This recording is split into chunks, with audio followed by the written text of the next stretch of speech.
उपराष्ट्रपति ने आज नई दिल्ली में विश्व हेम्योपैथी दिवस के अवसर पर वैज्ञानिक शिखर सम्मेलन का किया उद्घाटन।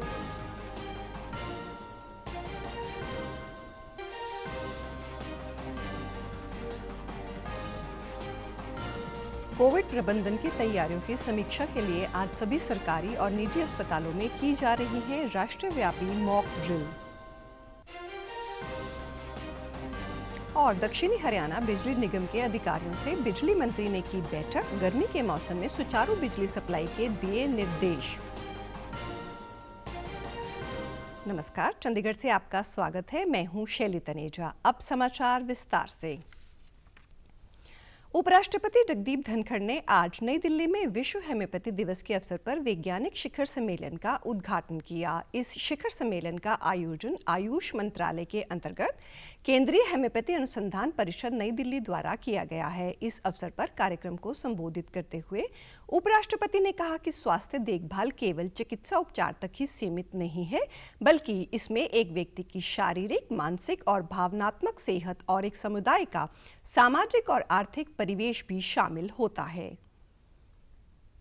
देश की जो थीम है अत्यंत सार्थक है।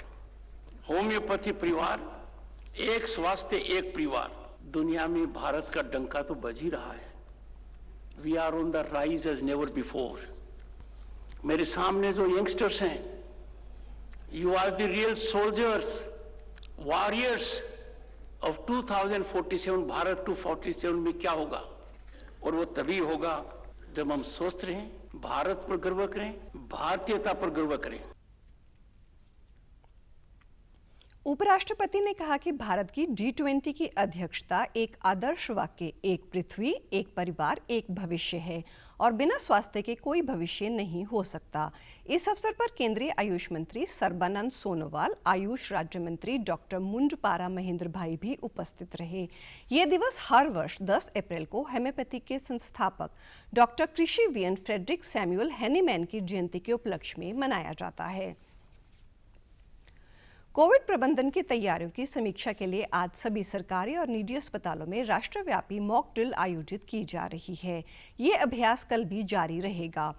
कोविड मामलों में बढ़ोतरी के दृष्टिगत सार्वजनिक और निजी दोनों स्वास्थ्य सुविधाओं में अस्पतालों के बुनियादी ढांचे की तैयारी सुनिश्चित करने के लिए राज्य और केंद्र शासित प्रदेश मॉक ड्रिल अभ्यास कर रहे हैं।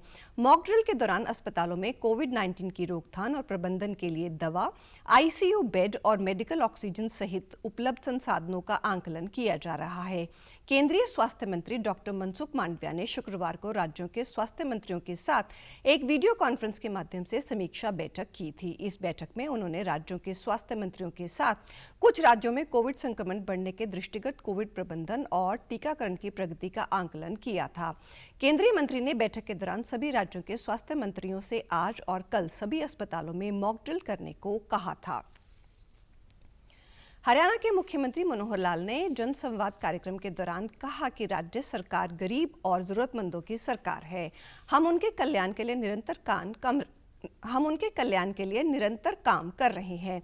हाल ही में परिवार पहचान पत्र ने आय से संबंधित त्रुटियों के कारण जिन परिवारों के राशन कार्ड कट गए थे, उनमें से 2,30,000 परिवारों के राशन कार्ड दोबारा बनाए गए हैं। उन्होंने आह्वान किया था कि जिन परिवारों की आर्थिक स्थिति अच्छी हो जाए वह स्व-इच्छा से सरकारी लाभ लेना छोड़ दें। हमारे पास शिकायतें आती थी कि पात्र लोगों के राशन कार्ड नहीं बन रहे हैं। हमने पीपीपी से ऑटोमेटिक राशन कार्ड बनाने की प्रक्रिया शुरू की। 12.5 लाख परिवार, इनको राशन कार्ड, पीला कार्ड ये दिया गया। तो एक ध्यान में जो दूसरी बात आई थी कि जो परिवार संपन्न हो गए हैं, अब वो श्रेणी से ऊपर चले गए 1,80,000 से, आखिर उनके राशन कार्ड को, उनका राशन बंद करना चाहिए। और ये बात शायद कोई और न कर पाता, लेकिन हमने हिम्मत से, आप लोगों के सुझाव के कारण से ये 8 लाख कार्ड काट भी दिए और इनका राशन बंद भी किया। बीपीएल की आय पात्रता सीमा बढ़ाकर 1,80,000 रुपये कर दी, जिसकी बदौलत 12.5 लाख नए राशन कार्ड बने हैं। संवाद कार्यक्रम के दौरान लाभार्थियों ने मुख्यमंत्री मनोहर लाल का धन्यवाद करते हुए कहा कि सरकार की पारदर्शी नीति से पात्र नागरिकों को योजनाओं का लाभ मिल रहा है। लाभार्थियों ने कहा कि राशन कार्ड कटने पर शिकायत दर्ज करवाने पर जिस प्रकार त्वरित कार्रवाई कर उनके राशन कार्ड दोबारा बनाए हैं, ये सरकार की नागरिकों के प्रति जवाबदेही और संवेदनशीलता को दर्शाता है। अब हमें लगता है कि हमारी चिंता करने वाली भी हमारी ही सरकार है। बिजली मंत्री रंजीत चौटाला ने हिसार में दक्षिणी हरियाणा बिजली वितरण निगम के अधिकारियों के साथ बैठक की और अधिकारियों को गर्मी के मौसम में सुचारू रूप से बिजली सप्लाई के निर्देश दिए। प्रेस वार्ता के दौरान मंत्री रंजीत चौटाला ने कहा कि गर्मी का मौसम शुरू हो गया है और ऐसे में बिजली विभाग भी पूरी तैयारी में है। वर्तमान समय में किसानों की फसल तैयार है, जिसके कारण दिन में बिजली के कट लगाए जा रहे हैं ताकि फसलों में शॉर्ट सर्किट के कारण आगजनी ना हो। अधिकारियों को हिदायत दी है कि सुबह 8 बजे से शाम 4 बजे तक बिजली अधिकतर सोलर की होती है। ऐसे में दिन के समय अधिक से अधिक ट्यूबवेल चलाए जाएं।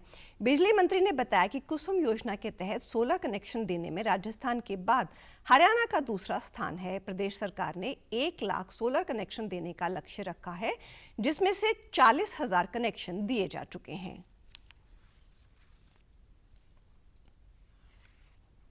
कि 35% तो सेंट्रल गवर्नमेंट सब्सिडी देती है, 45% हम दे रहे हैं, 75% सब्सिडी मिलती है, तो फार्मर्स को 25% पे आता है। वो जिसके 10 एकड़ तक की जमीन है उसका उससे बहुत बढ़िया काम चल जाता है, वो उसी पे जा रहे हैं। सोलर अब तक हमने 41,000 से ज़्यादा दे दिया, हमारा 1 लाख का टारगेट है। अभी भी सोलर मामले में कुसुम योजना में हम पूरे देश में राजस्थान के बाद नंबर 2 पे चल रहे हैं। सबसे ज़्यादा हम हमारे पॉपुलर, सबसे ज़्यादा हम कर रहे हैं। लोगों का बहुत जैसे पोर्टल खुलते हैं लाइन लग जाती है सोलर। पंजाब के परिवहन मंत्री लालजीत सिंह भुल्लर द्वारा पट्टी से शिमला के दरमियान पंजाब रोडवेज बस की शुरुआत की गई।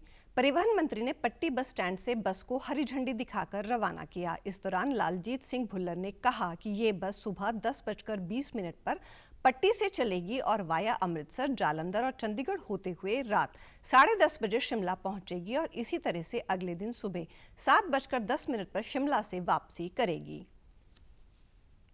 10:20 ਤੇ ਚੱਲਿਆ ਕਰੇਗੀ ਤੇ ਇਹ ਬੱਸ 6:30 ਵਜੇ ਦੇ ਕਰੀਬ 6:20 ਤੇ ਚੰਡੀਗੜ੍ਹ ਪਹੁੰਚੇਗੀ। ਉਹਦੇ ਬਾਅਦ ਰਾਤ ਨੂੰ 10:30 ਵਜੇ ਸ਼ਿਮਲੇ ਬੰਦ ਹੋਵੇਗੀ ਤੇ ਅਗਲੇ ਦਿਨ 7:10 ਤੇ ਸ਼ਿਮਲੇ ਤੋਂ ਵਾਪਸ ਚੱਲੇਗੀ ਤੇ ਸ਼ਾਮਾਂ ਨੂੰ 7:30 ਵਜੇ ਇੱਥੇ ਪੱਟੀ ਵਾਪਸ ਆਇਆ ਕਰੇਗੀ। परिवहन मंत्री ने बताया कि पंजाब रोडवेज और पनबस ने बीते वित्तीय वर्ष के दौरान आमदन में रिकॉर्ड वृद्धि दर्ज की है। उन्होंने बताया कि पंजाब रोडवेज की आमदनी में निरंतर वृद्धि हो रही है और अगले दिनों के दौरान अन्य शहरों से भी बसें चलाई जाएंगी। प्रधानमंत्री नरेंद्र मोदी हर महीने मन की बात कार्यक्रम के माध्यम से करोड़ों लोगों के साथ अपने विचार साझा करते हैं और ये सिलसिला अप्रैल में 100वीं कड़ी के साथ आगे भी जारी रहेगा। इस विशेष मौके पर मन की बात कार्यक्रम से प्रधानमंत्री के चुनिंदा संबोधनों को फिर प्रस्तुत किया जा रहा है। इस विशेष कार्यक्रम की कड़ी में हम आपको दिखा रहे हैं मन की बात का विशेष अंश। प्रधानमंत्री ने 25 फरवरी 2019 में राष्ट्रीय समर स्मारक को राष्ट्र को समर्पित किया था। 24 फरवरी को प्रसारित मन की बात कार्यक्रम में प्रधानमंत्री ने राष्ट्रीय समर स्मारक को राष्ट्र के लिए एक तीर्थ स्थल बताया और लोगों से राष्ट्रीय समर स्मारक पर जाने और शहीदों को श्रद्धांजलि अर्पित करने का आग्रह किया था।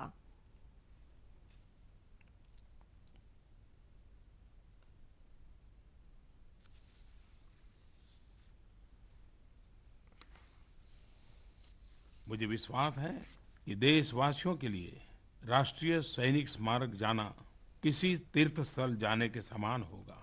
राष्ट्रीय सैनिक स्मारक स्वतंत्रता के बाद सर्वोच्च बलिदान देने वाले जवानों के प्रति राष्ट्र की कृतज्ञता का प्रतीक है।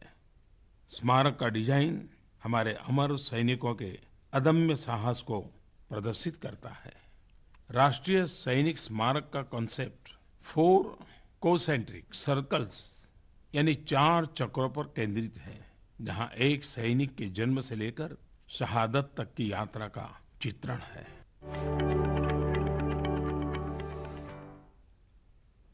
वायुसेना के मार्शल अर्जन सिंह डीएफसी की 104वीं जयंती को मनाने के लिए martial Arjan Singh memorial hockey tournament के चौथे संस्करण का आयोजन किया जा रहा है। आज से 15 अप्रैल तक ये टूर्नामेंट वायुसेना खेल नियंत्रण बोर्ड द्वारा चंडीगढ़ के 3BRD एयरफोर्स स्टेशन किया जा रहा है। इस टूर्नामेंट में कुल 12 टीमें भाग ले रही हैं। उद्घाटन समारोह के दौरान एयर मार्शल विभास पांडे मुख्य अतिथि के तौर पर उपस्थित रहे। इस अवसर पर उन्होंने कहा कि ये टूर्नामेंट देश की प्रतिष्ठित हॉकी टीमों को एक मंच प्रदान करेगा और भारतीय वायुसेना यह सुनिश्चित करेगी कि टूर्नामेंट के सुचारू संचालन में कोई कसर बाकी ना रहे। उन्होंने कहा कि इस हॉकी टूर्नामेंट का आयोजन वायुसेना के दिग्गज को राष्ट्र के प्रति उनके योगदान के लिए आभार व्यक्त करने के लिए एक सराहनीय श्रद्धांजलि है। टूर्नामेंट के पहले दिन आज भारतीय वायुसेना और चंडीगढ़ 11 के बीच खेला गया। चंडीगढ़ 11 की टीम ने ये मैच 3-1 गोल से जीता। वहीं भारतीय नौसेना ने पंजाब एंड सिंध बैंक के खिलाफ दूसरा मैच 2-0 से जीता। और अब पेश है खबरें फटाफट।